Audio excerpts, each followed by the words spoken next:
नमस्कार दोस्तों, क्या आपने कभी सोचा है कि साल का एक दिन ऐसा भी होता है जब सूर्य अपनी सबसे शक्तिशाली स्थिति में माना जाता है। एक ऐसा दिन जब प्रकृति, खगोल विज्ञान और ज्योतिष तीनों एक अनोखे संगम पर दिखाई देते हैं। 21 जून, साल का सबसे लंबा दिन। खगोलीय विज्ञान इसे ग्रीष्म संक्रांति के नाम से जानता है, जबकि ज्योतिष में इसे सूर्य की विशेष ऊर्जा और आत्मबल से जोड़कर देखा जाता है। मान्यता है कि इस दिन सूर्य की किरणों में सिर्फ प्रकाश ही नहीं बल्कि शुरुआत, आत्मविश्वास और सकारात्मक परिवर्तन का संदेश भी छुपा होता है। लेकिन आखिर 21 जून इतना खास क्यों है?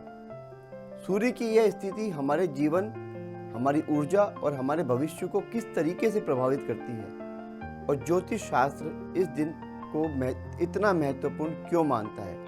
इन्हीं रोचक सवालों के जवाब जानेंगे आज के इस खास एपिसोड में। तो बने रहिए हमारे साथ, क्योंकि आज हम खोलने जा रहे हैं 21 जून के उस रहस्य को जो विज्ञान और आध्यात्म दोनों की नज़र में बेहद महत्वपूर्ण माना जाता है। मैं हूं आपके साथ में आपका अपना दिव्य गौड़ और आप देख रहे हैं NSE 9 न्यूज़। आज हमारे साथ इस खास बातचीत में बहुत ज़्यादा खास हमारे साथ में एक गेस्ट जुड़े हैं जो जाने माने ज्योतिषाचार्य हैं, खगोल विज्ञान के ज्ञाता हैं, अंक विज्ञान में उनकी महारत हासिल है। डॉक्टर कैलाश प्रज्ञ सुथार जी। पंडित जी, बहुत बहुत स्वागत है आपका हमारे आज के एपिसोड में। सर्वे भवन्तु सुखिनः, सर्वे सन्तु निरामया, सर्वे भद्राणि पश्यन्तु, माँ कश्चित् दुख भाग भवे। सभी का मंगल हो, सभी का आनंद हो और हमारे दर्शकों के लिए आज का दिन विशेष मंगल में हो, यही शुभकामना। तो दोस्तों, ज्योतिषाचार्य वह विद्वान या विशेषज्ञ होते हैं जो वैदिक ज्योतिष, खगोल विज्ञान और कुंडली विश्लेषण के माध्यम से ग्रहों और नक्षत्रों की चाल का अध्ययन करके व्यक्ति के भविष्य, स्वभाव, जीवन और जीवन की चुनौतियों का सटीक आकलन करते हैं। तो चलिए शुरुआत करते हैं आज के हमारे खास एपिसोड में। सबसे पहले एक खास बात यही जानना चाहते हैं, क्योंकि अपन आज की विशेष दिन की बात कर रहे हैं, कि 21 जून को साल का सबसे लंबा दिन क्यों कहा जाता है? देखिए, 21 जून 21 न्यूमरोलॉजी, अंक ज्योतिष में अगर बात की जाए तो अंक 2 और अंक 1 ने मिलकर 3 के अंक का निर्माण किया है। तो आज का दिन जो सूर्य प्रधान माना जाता है, सूर्य नक्षत्र विज्ञान में, ग्रह विज्ञान में सूर्य की गणना के बिना कोई भी अन्य गणना की ही नहीं जा सकती। और आज के दिन जो सूर्य रहता है उसकी सीधी दृष्टि, कहते हैं ज्योतिष शास्त्र में हर ग्रह की अपनी 7वीं दृष्टि, उसे 90 डिग्री माना जाता है। सीधी दृष्टि जिस घर के ऊपर पड़ती है वह ग्रह और घर दोनों ही उच्च कोटि के हो जाते हैं। तो आज के दिन सूर्य की सीधी दृष्टि कर्क रेखा के ऊपर पड़ती है, कर्क राशि के ऊपर पड़ती है। तो कर्क रेखा के ऊपर सूर्य की सीधी दृष्टि पड़ने से माहौल बहुत गर्म होता है। इसे गर्मी का आंकलन नहीं कह सकते, इसे किसी भी कार्य में विस्तार की भूमिका के रूप में जाना जाता है। तो सूर्य की सीधी दृष्टि कर्क रेखा के ऊपर पड़ने से आज का दिन पूरे 365 दिनों में सबसे लंबा रहता है। दिन बड़ा माना जाता है और रात्रि आज के दिन बहुत छोटी रहती है। तो सूर्य के 365 दिनों में सर्वोच्च जो कोटि, सर्वोच्च जो डिग्री रहती है, सीधी जो 7वीं दृष्टि रहती है, वो कर्क रेखा के ऊपर रहती है। इसी कारण आज का दिन सूर्य बहुत चरम पे रहता है और दिन बहुत बड़ा माना जाता है। लेकिन अभी जैसे ओपनिंग में अपने कहा था कि ग्रीष्म संक्रांति होती है, ये क्या होती है और इसका खगोलीय महत्व किस तरीके से? मतलब हमने मकर संक्रांति सुना है, हम पतंग उड़ाया करते थे। बिल्कुल।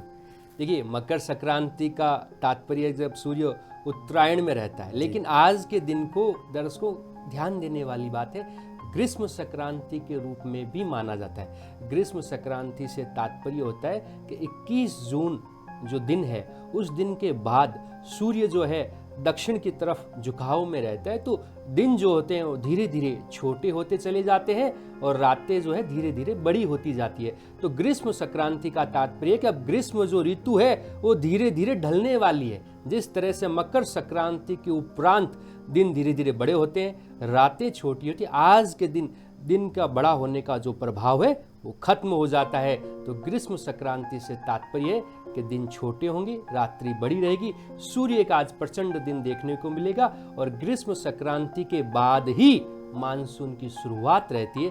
पूरे भारतवर्ष में अब बरसातें बहुत देखने को मिलेगी क्योंकि बरसात का जो कारक तत्व है वह चंद्रमा पानी का प्रतीक है। बरसात पानी के प्रतीक के रूप में मानी जाती है। तो इस दिन के बाद चंद्रमा का प्रभाव बढ़ता है, सूर्य ढलान पे रहता है, दक्षिणायन की ओर सूर्य प्रवेश करता है। इसलिए ग्रीष्म संक्रांति के पावन पर्व के रूप में भी मनाया जाता है आज का यह 21 जून का पवित्र दिन। कैलाश जी, एक बहुत सिंपल भाषा में समझना चाहूँगा कि घंटे 24 हैं, बिल्कुल, मिनट 60 हैं, बिल्कुल, और सेकंड भी 60 हैं, बिल्कुल, 60 सेकंड से 1 मिनट, 60 मिनट का 1 घंटा, बिल्कुल। 24 घंटे। तो चाल कैसे बदलती है, या कि आज का दिन लंबा क्यों होगा, कैसे होगा? क्योंकि घंटे तो अपनी टिक टिक के हिसाब से चलते रहेंगे, तो उसको कैसे एवेल्युएट करते हैं या उसको किस तरीके से मैकेनिज्म में समझे?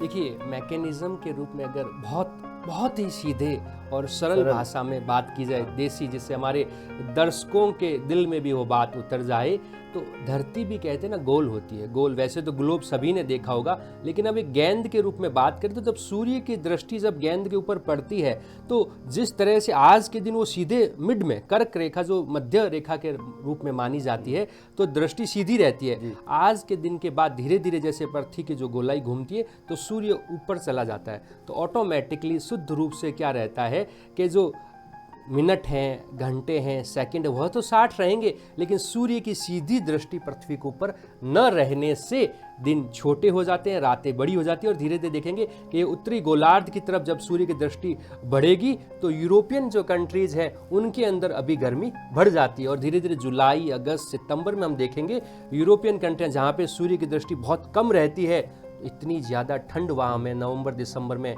5-5, 6-6 फीट के बर्फ़ के पहाड़ देखने को मिलते हैं। तो सूर्य की दृष्टि अगर सीधी रहेगी वहाँ पे गर्मी बढ़ेगी, सूर्य की दृष्टि नहीं पड़ने से ठंडकता बढ़ जाती है। तो मिनट, घंटे और वर्ष के दिन है वह तो उतने ही रहेंगे, सूर्य की दृष्टि का अपना एक प्रभाव रहता है।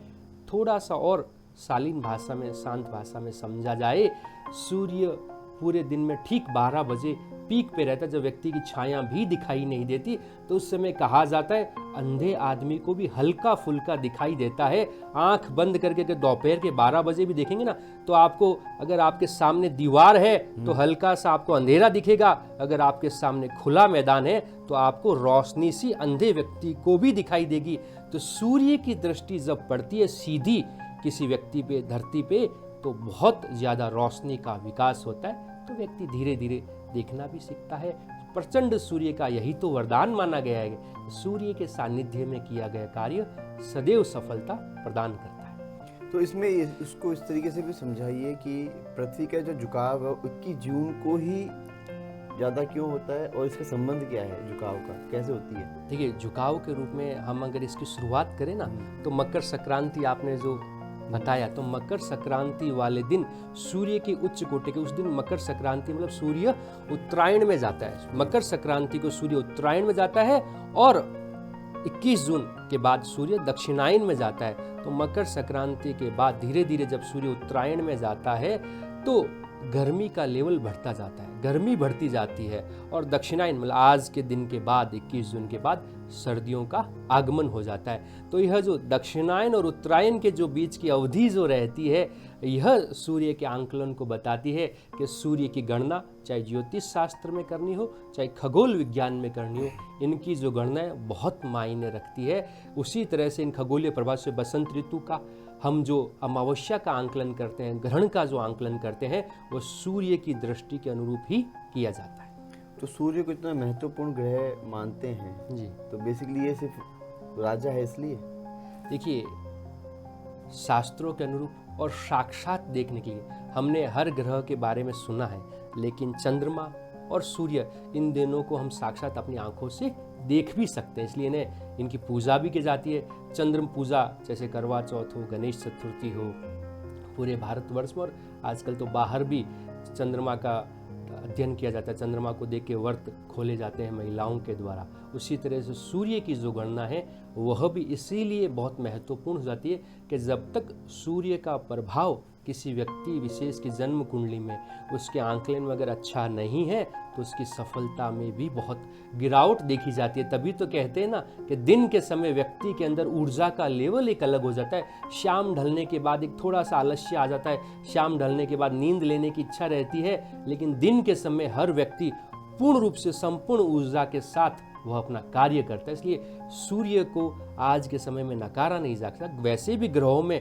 सबसे राजा माना जाता है, लेकिन जो सूर्य की उच्च कोटिता है वो खगोल शास्त्र के अनुसार ये कहती है कि जब धरती के ऊपर सूर्य की किरणें जिस देश के ऊपर, जिस जगह के ऊपर उच्च कोटि का रहती तो फसलें भी उगती है। मतलब सर्दियों के अंदर, या यूं कहें कि जिस जगह पे सूर्य की रोशनी नहीं पहुंचती तो वहाँ फसल नहीं होती, अनाज नहीं होता, बहुत सारी जो एग्रीकल्चर लैंड है वो ढंग से उपजाऊ नहीं होती, लेकिन सूर्य की रोशनी से अनाज पैदा होता है। अन्य जो देश हैं जो अन्य प्रकार की पौधों की, पुष्प की, अन्य तरह की खेती करते हैं, उनमें भी वो गर्मी का इंतजार करते हैं। तो सूर्य खगोल विज्ञान के साथ साथ कृषि विज्ञान में भी उतना ही महत्वपूर्ण अपना योगदान रहता है, क्योंकि कृषि वैज्ञानिक भी सूर्य की एनर्जी का आंकलन करने के उपरांत खेती करवाते हैं। वो कहते हैं कि विटामिन सी भी मिलता है, और रेज जो उसकी रेंज आती है वो कहीं ना कहीं ह्यूमन बॉडी के लिए भी बहुत अच्छी होती है। बिल्कुल, जिस तरह से डॉक्टर कहते हैं कि सवेरे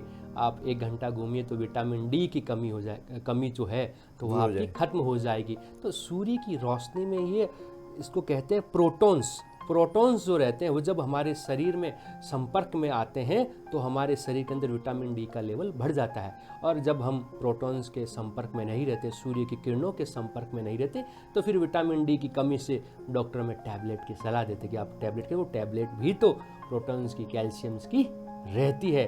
इसलिए सूर्य का संपर्क आध्यात्मिक रूप से, सामाजिक रूप से, खगोल विज्ञान के अनुसार और शारीरिक जो स्वास्थ्य विज्ञान है, आयुर्वेद है, उसके अनुरूप भी सर्वश्रेष्ठ माना जाता है। तो 21 जून की जो सूर्य की ऊर्जा है उसी को इतना विशेष मानते हैं, या 365 दिन सूर्य की जो ऊर्जा है वो मतलब हमारे लिए अच्छी रहती है, या विशेष यही दिन के लिए है? देखिए, जिस तरह से पूरे वर्ष भर महादेव की पूजा अर्चना की जाती है, लेकिन सावन का जो महीना रहता है उस समय विशेष रूप से महादेव की पूजा अर्चना की जाती है। वो भोले शंभु भोलेनाथ का महीना माना जाता है। उसी तरह से 365 दिन अपना सूर्य का प्रभाव रहता है, लेकिन जो 21 जून का है उस दिन सूर्य अपने चरम पे रहता है, पीक पे रहता है। उसकी जो एनर्जी लेवल है, और साइंटिफिक रूप से सूर्य की दृष्टि कर्क रेखा के एकदम मध्यम में, भारतवर्ष भी कर्क रेखा में एकदम मध्यम में, ग्लोब में हम देखेंगे तो बीचों बीच आता है, और उसमें राजस्थान का अगर आंकलन किया जाए तो वह उस लाइन के एकदम पास में रहता है। तो राजस्थान में जून के महीने में गर्मी प्रचंड रूप में हमें देखने को हर वर्ष मिलती है। मई और जून राजस्थान के बहुत गर्म रहते हैं। तो इसलिए सूर्य का अपने पूरे वर्ष में आज के दिन प्रचंड रहने से इसकी ऊर्जा जो रहती है ना, वो खेती के लिए बहुत सर्वश्रेष्ठ मानी जाती है।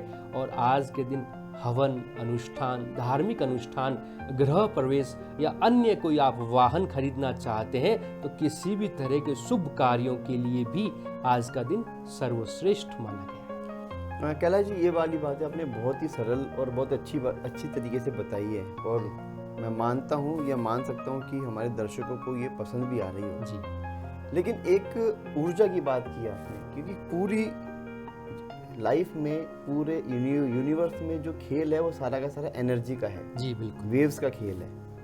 मैं आपसे इतनी सी चीज़ जानना चाह रहा हूँ कि जैसे 21 जून की जो विशेष ऊर्जा है वो हमारे दर्शक जो इस पॉडकास्ट को, एपिसोड को देख रहे हैं, वो उसको फील कैसे करें? क्योंकि उनको तो लगता है ना कि जैसे आज कल 20 जून भी थी, सूरज कल भी निकला था, आज 21 जून है, सूरज आज भी निकला है, और कल 22 जून होगी, सूरज कल भी निकलेगा।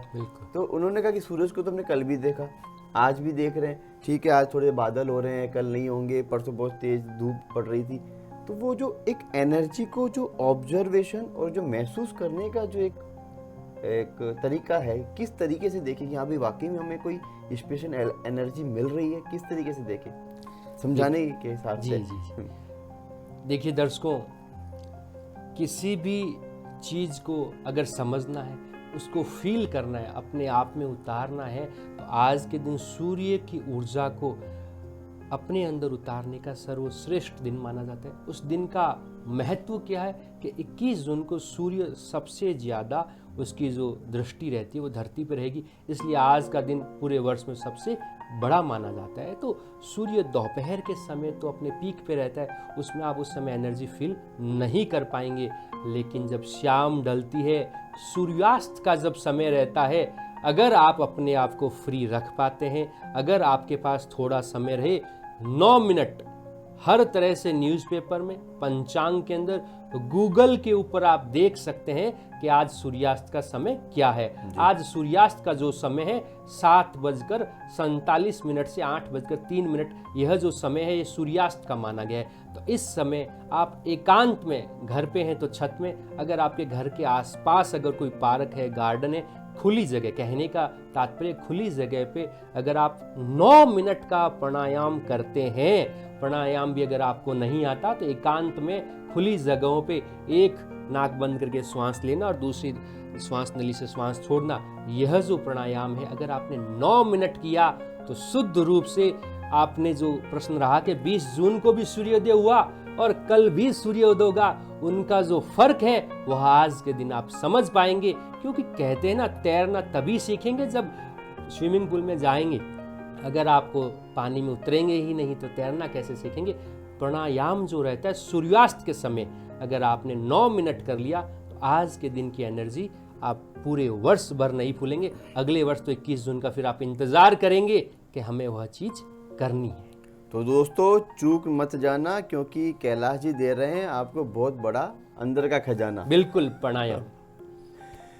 इसी में एक कन्फ्यूजन ये भी होता है कि ग्रीष्म संक्रांति क्या होती है, संक्रांति कैसे आती है, संक्रांति क्या होती है, सूर्य का उत्तरायण क्या होता है, सूर्य का दक्षिणायन क्या होता है, ये बेसिकली क्या चीज़ है?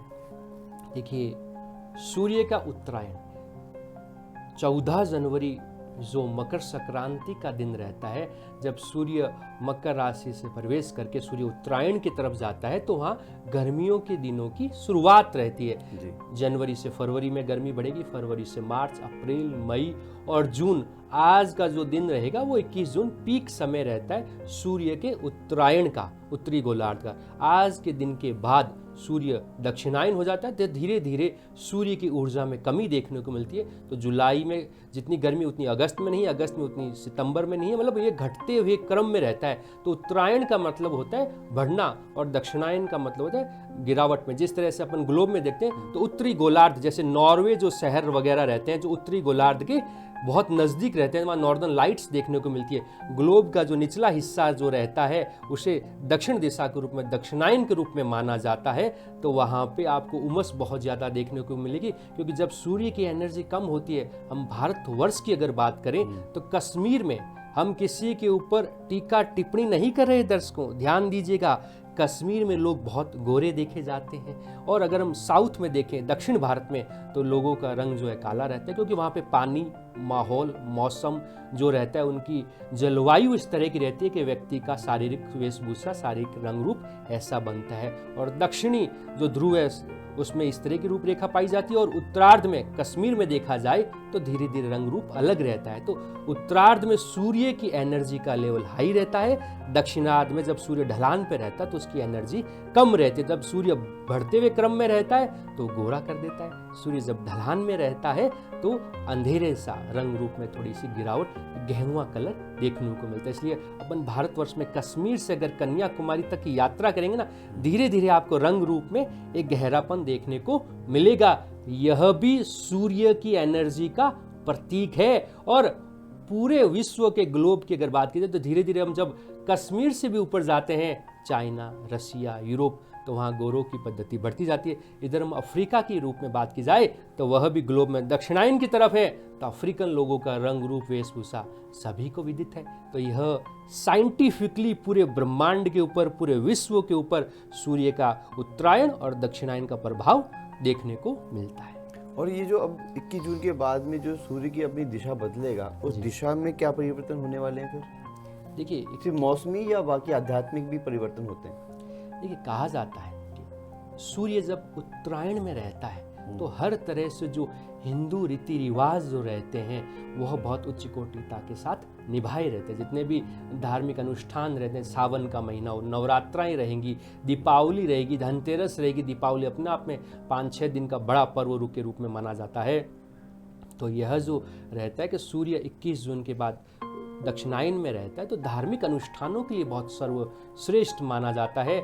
पाचन शक्ति जो रहती है, आप देखिएगा 21 जून के बाद व्यक्ति विशेष की पाचन शक्ति में भी उच्च कोटिता देखी जाती है। आप भरपेट मई जून के भोजन कीजिए और आप भरपेट अगस्त सितंबर में अक्टूबर में भोजन कीजिए, आप देखेंगे मई जून का खाना आपको 7 से 8 घंटे में डाइजेस्ट हो रहा है, और वहीं सितंबर अक्टूबर नवंबर में अगर भोजन किया है वो 4 घंटे में आपका डाइजेस्ट। पाचन तंत्र के ऊपर भी सूर्य की सीधी दृष्टि रहती है, इसलिए दक्षिणायन होने के बाद भोजन की भी कैपेसिटी बढ़ जाती है, खाने पीने की, पचाने की। तो ये एनर्जी का खेल है। सूर्य हर तरफ हर समय अपने अस्तित्व का एहसास हमें करवाता कि मैं हूँ, मेरे सानिध्य में ही सारा खेल हो रहा है। कैलाश जी, ये वाली बात तो आपने सूर्य के बारे में बताई। अब जैसे सूर्य को किसी के कुंडली में सूर्य अस्त होता है, किसी का बहुत उच्च का होता है, उच्च का होता है तो राजयोग होता है, सरकारी सेवा में जाता है, थोड़ा बहुत पढ़ा है ऐसे करके। लेकिन किसी का निम्न नीच का है तो उसको अपने सूर्य को बलवान करने के लिए, मजबूत करने के लिए, प्रभाव के लिए सूर्य की उपासना किस तरीके से करनी चाहिए? देखिए, सूर्य उपासना, सूर्य वैसे ही ग्रहों में सब राजा ग्रह माना गया। सूर्य राजयोग का कारक है। जब राजा और राजयोग के कारक की जब शुरुआत की जाती है तो सूर्योदय के साथ की जाती है। जिस व्यक्ति विशेष का सूर्य खराब है, सूर्य खराब से तात्पर्य आपकी जो भी जन्म कुंडली है दर्शकों, उसमें आप देखिएगा उस सूर्य ग्रह के पास कुछ नंबर लिखे रहते हैं, वो सूर्य की डिग्री रहती है, सूर्य का पावर रहता है। जिस तरह से आज के दिन सूर्य की सीधी डिग्री 90 डिग्री जो है वो कर्क रेखा के ऊपर है, तो सूर्य उच्च का है। उसी तरह से आपकी जन्म कुंडली में सूर्य के पास जो अंक लिखे हुए तो मिनिमम डिग्री 0, मैक्सिमम 30 मानी जाती है। 0 से लेकर 10 के बीच में अगर कुछ लिखा है तो आपका सूर्य कमजोर है। 11 से लेकर अगर 25 के बीच में कुछ लिखा है तो सूर्य आपका उच्च का है, और 26 से लेकर अगर 30 के बीच में कुछ लिखा है नंबर तो आपका सूर्य कमजोर है। इसलिए 1 से 10 वालों को और 26 से 30 वालों को विशेष रूप से सूर्य आराधना, सूर्य की पूजा अर्चना करनी चाहिए। और जिनका 11 से 25 उनका सूर्य अच्छा है, लेकिन उस अच्छे को और अच्छा बनाने के लिए भी सूर्य उपासना करनी चाहिए। आज का दिन तो वैसे भी पवित्र है, लेकिन प्रतिदिन जिनको सूर्य संबंधित राजयोग चाहिए उन्हें सवेरे उठने के बाद तांबे के कलश में थोड़े से अक्षत चावल डाल के, लाल रक्त जो चंदन रहता है वह थोड़ा डाल के, थोड़ी चीनी डाल के भगवान सूर्य को तांबे के लोटे में जल अर्पित करना चाहिए। सवेरे जितना आप जल्दी करेंगे उतना ही इसका प्रभाव शक्तिशाली रहेगा। और अर्पण कैसे करना है? पहली बार जब हम तांबे के लोटे से भगवान सूर्य को जल अर्पित करते हैं वह परम ब्रह्मा भगवान ब्रह्मा के निमित्त रहता है। दूसरी बार जब अर्पित करते हैं तो वो भगवान विष्णु के निमित्त माना जाता है कि हमारा जीवन यापन सर्वश्रेष्ठ रहे, हमारे कर्म जो हैं वह नियति के साथ अच्छे रहें। और तीसरी बार में पूर्ण रूप से उसको समर्पित कर देना है। जितना भी लोटे में कलश में पानी हो वो भगवान सूर्य को निमित्त करना है। तो वह जो तीसरी रहेगी वो भोले शंभु भोलेनाथ को अर्पण किया जाता है। तो 3 बार में भगवान सूर्य को जल चढ़ाया जाता है। तो आपका आरंभ, आपका मध्य और आपका अंत तीनों ही प्रबल रहते हैं। अक्सर हम देखते हैं कि वर्तमान की चिंता करते हैं, भविष्य की नहीं करते। जितने भी सक्सेसफुल व्यापारी हुए, जितने भी सक्सेसफुल लोग हुए, वो सदैव वर्तमान के साथ भविष्य को ध्यान में रखते हुए अपने निर्णय लेते हैं। इसलिए सूर्य आराधना का सर्वश्रेष्ठ है कि भगवान सूर्य को 3 चरणों में आप जल चढ़ाइए और ओम सूर्याय नमः इस मंत्र का जल चढ़ाते समय जाप कीजिए। तो निश्चित रूप से सूर्य का प्रबल प्रभाव आपके जीवन में राजयोग के साथ साथ, राजयोग से तात्पर्य आप अपने घर के अंदर भी मुखिया की अच्छे से भूमिका निभा लेना, वह भी राजयोग है। अक्सर देखा जाता है लोगों की अपने घर में ही नहीं चलती, वो समाज, सोसाइटी या देश की क्या पंचायती करेंगे, उनके घर में उनकी कोई सुनने वाला नहीं होता।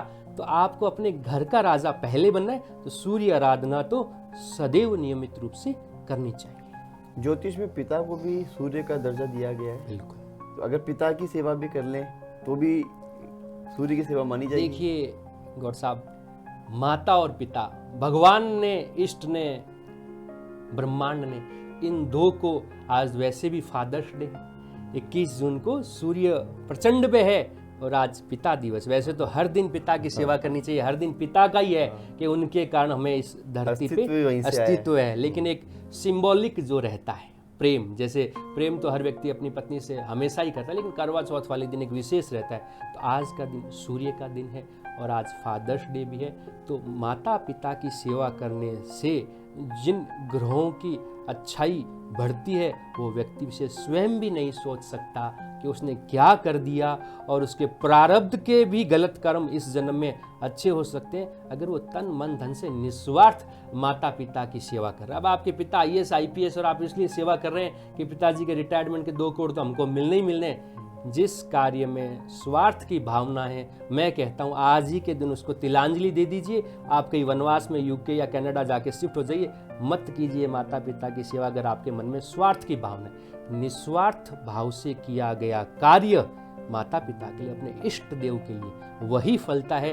अन्यथा कलयुग में लोग सवेरे से लेकर शाम तक घंटी बजाते हुए पूजा अर्चना करते हैं और कष्ट भी भोगते हैं। उनका ईश्वर से भी विश्वास उठ जाता है कि पता नहीं प्रभु हमारी मदद क्यों नहीं कर रहा। जब आपके मन में भाव ही स्वार्थ का है तो बहुत मुश्किल है अध्यात्म से सफलता की राह हासिल करना। तो कोई, जैसे आपने एक मंत्र बताया ओम सूर्याय नमः, लेकिन ऐसे कुछ और भी मंत्र हैं जो सरल हो, जो हमारे दर्शकों को पता लग जाए या उनको आप बता दें तो वो अगर नोट कर लें तो उनके जीवन में भी बदलाव आए, ऐसे कुछ मंत्र हो? बिल्कुल बिल्कुल गौर साहब, सूर्य के सबसे नज़दीक जो ग्रह माना जाता है वह बुध को माना जाता है।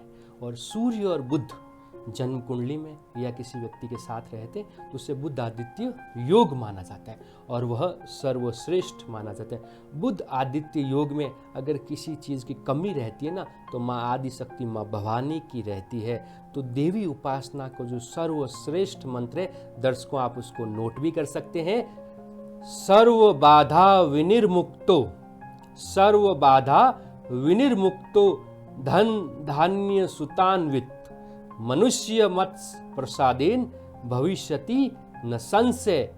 यह सूर्य बुध और शुक्र का मंत्र है। सूर्य मान सम्मान प्रतिष्ठा देता है। ये मंत्र एक बार दोबारा बताइए, क्योंकि कई बार हो सकता है कि वो लिखने में वो कंफ्यूज होते हैं या थोड़ा धीरे लिखें। तो इस मंत्र को बहुत धीरे से दर्शकों आपके लिए दोबारा ही बता रहे हैं। आप पेन और कॉपी लेके आइए और देखिए, इसको लिखिए और इसको जाप कीजिए। आपके जीवन में निश्चित रूप से कैलाश जी बदलाव करेंगे। दर्शकों, बहुत बार हमारे से लोग व्यक्तिगत संपर्क करते हैं, गौर सर से संपर्क करते हैं।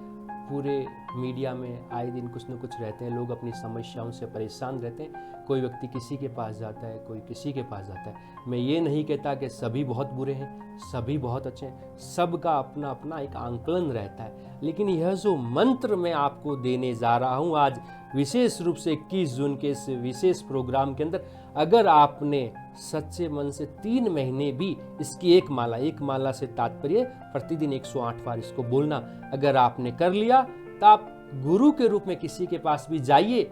समस्याओं के लिए आपको किसी के पास जाने की आवश्यकता नहीं रहेगी। सर्व बाधा विनिर्मुक्तो, धन धान्य सुतान्वित, मनुष्य मत्स्य प्रसादेन भविष्यति न संशय। इस मंत्र का जाप आप कीजिए। 3 महीने में जीता जागता परिणाम आपके सामने रहेगा। आपको स्वयं करना है, अपने घर पे करना है। मंदिर में जैसी आपकी निमित्त एक दीपक जलाइए और घर पे चीनी तो सभी की रहती है। चीनी का भोग जिस इष्ट को आप मानते हैं, चाहे किसी महादेव की पूजा हो, बजरंग बली की हो, गणेश जी की हो, माँ आदि शक्ति दुर्गा के किसी स्वरूप की हो, आप जिनको भी मानते हैं दीपक जला के चीनी का भोग लगाकर इस मंत्र का जाप कर लीजिए। निश्चित रूप से 3 महीने में आपको बहुत लाभ रहेगा। कैलाश जी, जैसे सूर्य की जो मजबूत स्थिति होती है या कमजोर स्थिति होती है, इसको उन्नति और सफलता से क्यों जोड़ते हैं फिर? जैसे हमने कहा कि जब सूर्य अपने पीक पे रहता है, खेती बहुत बढ़िया रहती है, काम करने का विज़न बहुत बढ़िया होता है। जब सूर्य दक्षिणायन में ढलता चला जाता है तो उसका प्रभाव जो है व्यक्ति के जन्म कुंडली में बहुत कम हो जाता है। तो इस वजह से जब एनर्जी नहीं है, सूर्य का प्रभाव बहुत कम है, तो आपकी सफलता का प्रतिशत भी धीरे धीरे गिर जाता है। और जब सूर्य जन्म कुंडली में व्यक्ति के कमजोर होता है, उसके आत्मविश्वास में कमी रहती है, उसके अंदर पावर होते भी वो उस कार्य को कर नहीं पाता। और जिस व्यक्ति का सूर्य कमजोर होता है, उसकी अपने पिता से भी थोड़ी बहुत अनबन रहती है, ऑफिस में बॉस से अनबन रहती है, और हर जगह उसे इस बात का एहसास होता है कि जो मैंने किया है वही सही है। अपनों से बड़ों का सानिध्य कमजोर सूर्य वाले व्यक्ति को पसंद ही नहीं आता। तो इसलिए जो टकराहट रहती है रिश्तों में, ऑफिस में, वो कमजोर सूर्य का परिणाम रहता है। इसलिए सूर्य का उच्च का होना हर व्यक्ति विशेष के जीवन में बहुत जरूरी है, अन्यथा यह जो डगर है बहुत कठिन है। बड़ों के आशीर्वाद के बिना तो सफलता मिल ही नहीं सकती। प्रभु श्री राम ने भी वनवास जाने से पहले, चाहे माँ कैकेयी कैसी भी रही हो, उनके पैर छूकर आशीर्वाद लेकर वनवास की शुरुआत की थी। तो हम तो इंसान हैं और वह सूर्यवंशी राजा राम थे। हमें सूर्य की आराधना करनी है ताकि हम प्रभु श्री राम के चरणों की मिट्टी जितना भी प्रभावशाली जीवन जी पाए, तो हमारा कुल, हमारा परिवार, हमारा राष्ट्र सफल हो जाएगा। बहुत ही अच्छी बातें ज्योतिषाचार्य भाई साहब कैलाश जी बता रहे हैं, और इनकी जो भी बातें हैं वो इतनी तार्किक हैं कि अगर आप अपने जीवन में उसको उतारेंगे या उसका अनुसरण करेंगे तो निश्चित रूप से आज के जीवन से आपका कल का जीवन अच्छा होगा, ये मैं कह सकता हूँ।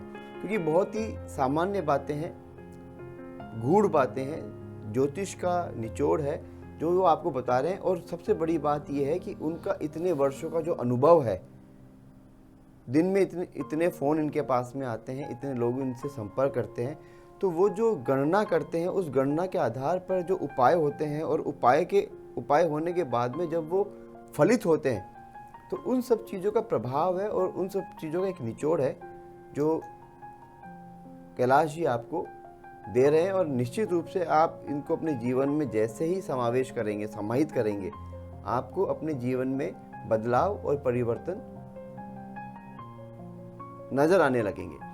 लेकिन एक बात और भी है कि जैसे ज्योतिष में सूर्य एक ग्रह है, बिल्कुल, लेकिन बाकी के 8 ग्रह हैं, लेकिन चूंकि ग्रह 7 ही हैं, 2 तो छाया ग्रह हैं। बिल्कुल। ऐसा जी, ये तो एक मिथ है कि 9 ग्रह होते हैं। हाँ।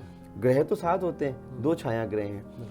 लेकिन अगर हम 9 की गणना करें तो सूर्य के साथ में बाकी ग्रह भी तो अपना काम करते रहते होंगे ना।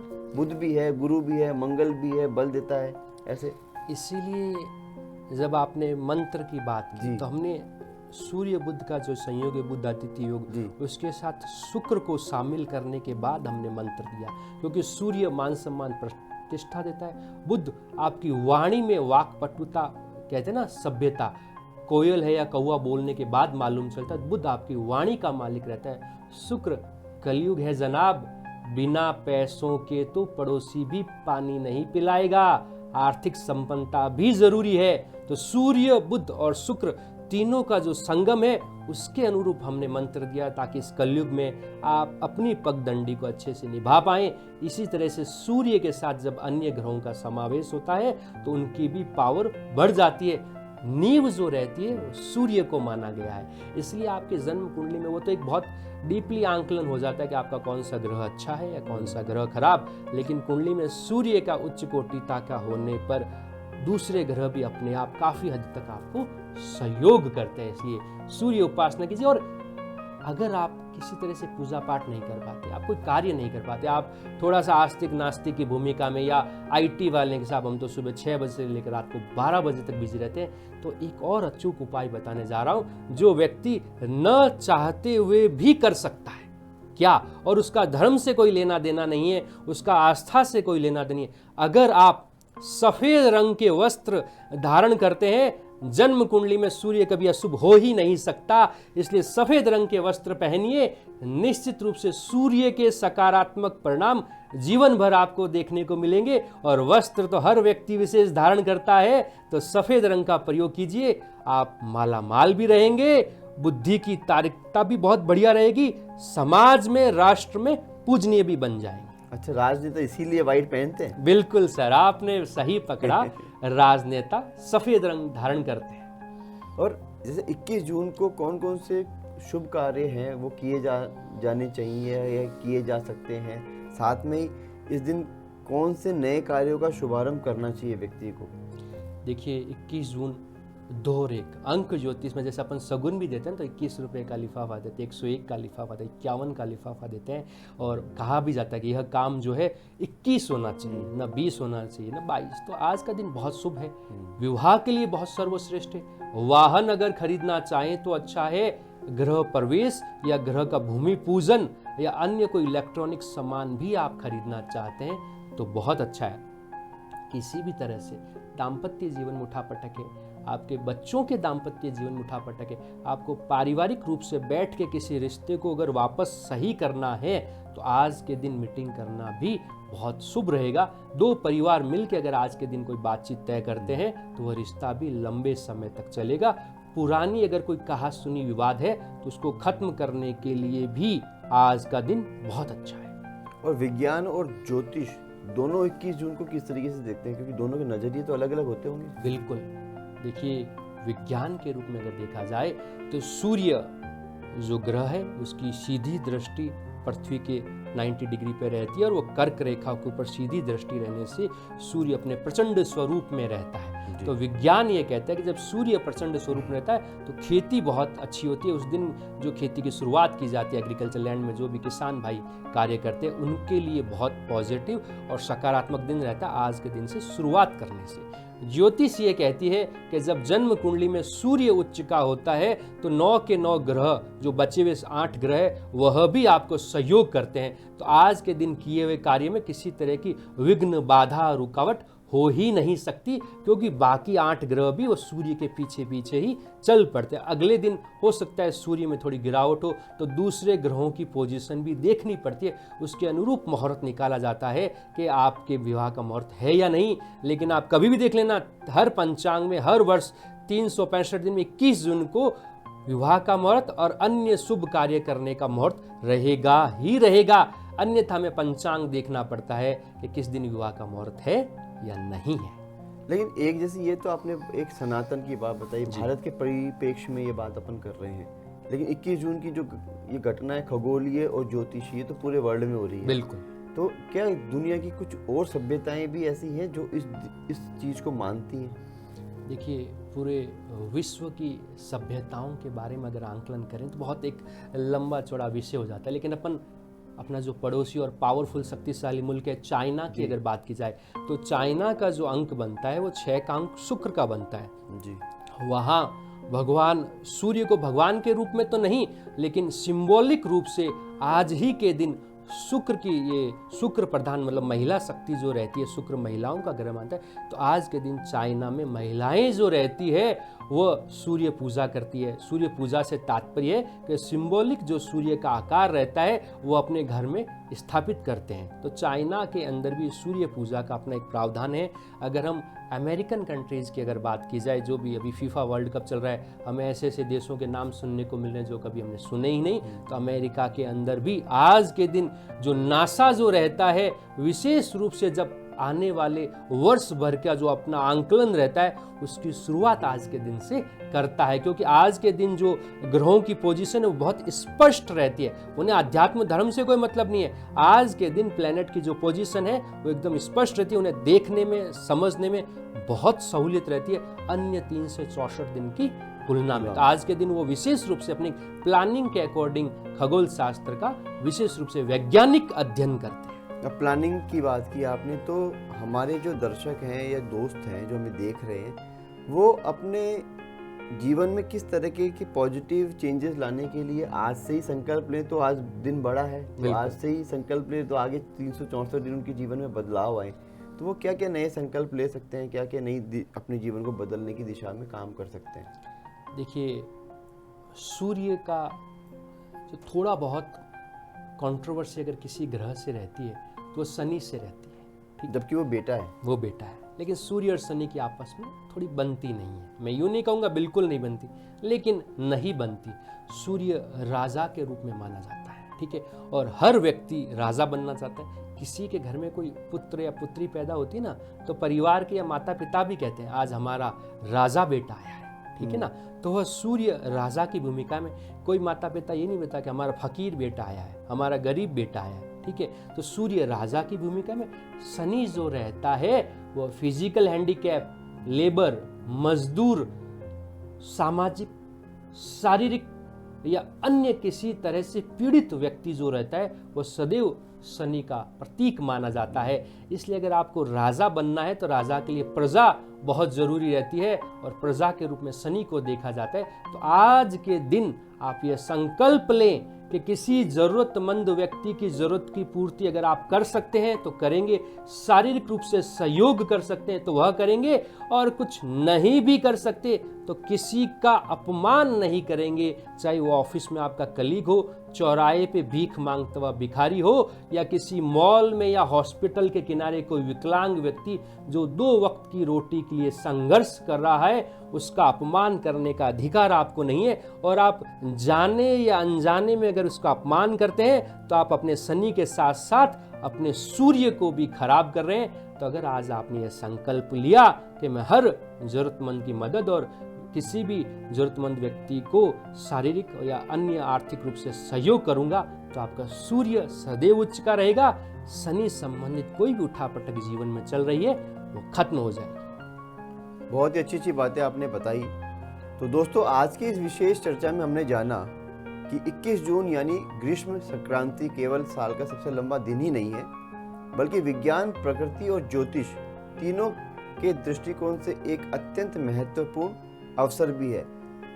हमने समझा कि सूर्य की यह विशेष स्थिति किस प्रकार पृथ्वी पर प्रभाव डालती है, और ज्योतिषीय मान्यताओं के अनुसार यह दिन आत्मबल, सकारात्मक ऊर्जा और आत्मविश्वास की नई शुरुआत प्रतीक के रूप में पैदा करती है। मैं दिल से आपका धन्यवाद करना चाहूँगा कैलाश जी कि आप हमारे यहाँ पधारे। देश के प्रसिद्ध ज्योतिषाचार्य एवं खगोल विज्ञान के विद्वान डॉक्टर कैलाश प्रज्ञ सुथार जी का, जिन्होंने बहुमूल्य ज्ञान और अनुभव से इस विषय के कई महत्वपूर्ण पहलुओं पर प्रकाश डाला। पंडित जी, आपका हमारे कार्यक्रम में शामिल होने और अपने विचार साझा करने के लिए बहुत बहुत आभार और धन्यवाद। दोस्तों, याद रखिए, सूर्य केवल हमारे सौरमंडल का ग्रह नहीं, बल्कि ऊर्जा, प्रकाश और जीवन का आधार भी है। और शायद यही संदेश 21 जून हमें देता है कि जीवन में चाहे कितनी भी चुनौतियां क्यों ना हो, सूर्य भी जीवन में हमें आगे बढ़ने, निरंतर आगे बढ़ने के लिए प्रेरित करता रहता है, और हमें अपने भीतर की रोशनी को कभी कम नहीं होने देना चाहिए। आज के पॉडकास्ट के लिए मुझे दीजिए इजाज़त। प्रकाश जी, कैलाश जी, आपका बहुत बहुत धन्यवाद, आज हमारे पधारे आप। अब आपसे विदा लेने और अनुमति लेने का वक्त आ चुका है, लेकिन मिलते हैं फिर किसी एक नई जानकारी, एक नए विषय और नई प्रेरणा के साथ। तब तक के लिए नमस्कार। स्वस्थ रहिए, सकारात्मक रहिए और अपने जीवन में ज्ञान का प्रकाश बनाए रखिए। नमस्कार।